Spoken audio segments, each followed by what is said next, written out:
એક નાના ગામમાં રહેતા એક સામાન્ય સ્થિતિના ખેડૂતની હાથમાં પહેરવાની ઘડિયાળ ખોવાઈ ગઈ. ઘડિયાળ જૂના જમાનાની હતી, પરંતુ ખેડૂત માટે તો એ અમૂલ્ય હતી, કારણ કે આ ઘડિયાળ કોઈ ખાસ વ્યક્તિએ ભેટમાં આપી હતી.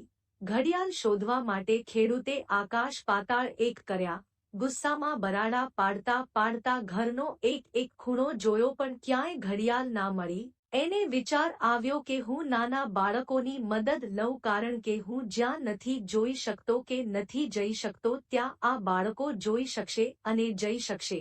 એણે બાળકોને લાલચ આપી કે જે મારી કાંડા ઘડિયાળ શોધી આપશે એને હું 100 રૂપિયાનું ઇનામ આપીશ. ઘડિયાળ ઘરમાં જ ક્યાંક ખોવાઈ છે, પણ મને મળતી નથી. ઇનામની વાત સાંભળીને બધા જ બાળકો આનંદમાં આવી ગયા. બધા બાળકો ઘડિયાળ શોધવામાં લાગી ગયા. બધા જ રૂમમાં બાળકો ગયા અને જ્યાં જ્યાં ઘડિયાળ મૂકી શકાય એવા બધા જ સ્થાન પર જોયું.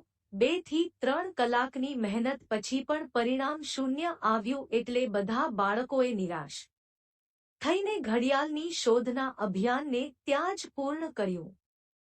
થોડીવાર પછી એક બાળક આવ્યો અને પેલા ખેડૂતને કહ્યું, હું આપની ઘડિયાળ શોધી આપું, પણ શરત માત્ર એટલી જ કે મારી સાથે રૂમમાં બીજું કોઈ ના આવવું જોઈએ.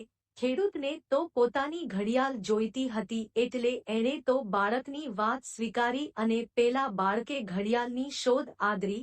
થોડીવારમાં એ હાથમાં ઘડિયાળ લઈને બહાર આવ્યો. ખેડૂતને થયું કે ક્યાંક આ બાળકે ઘડિયાળ ચોરીને સંતાડી તો નહીં દીધી હોય ને. અમે બધાએ કલાકોની મહેનત કરી તો પણ ઘડિયાળ ન મળી, અને આ માત્ર થોડી મિનિટોમાં શોધી લાવ્યો. એણે બાળકને પૂછ્યું કે તે આ ઘડિયાળ કેવી રીતે શોધી. બાળકે કહ્યું કે બીજો વિશેષ પ્રયત્ન કરવાની કોઈ જરૂર જ ન હતી. હું રૂમમાં ગયો અને બહારના બારી બારણા બંધ કર્યા અને પછી કાન સરવા કરીને અવાજ સાંભળવા પ્રયાસ કર્યો તો મને ઘડિયાળનો ટીક ટીક અવાજ સંભળાયો અને અવાજની દિશામાં જઈને જોયું તો ઘડિયાળ મળી ગઈ.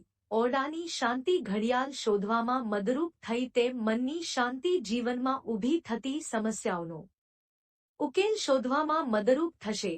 આપણે પણ બહારના નોકરી ધંધો વ્યવસાયરૂપી બારી બારણા બંધ કરીને થોડીવાર અંતરાત્માનો અવાજ સાંભળવાની જરૂર છે.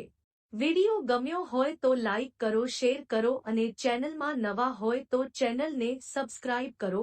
ફેસબુકમાં દેખતા હોય તો ફોલો કરો. વિડિયો જોવા બદલ આભાર.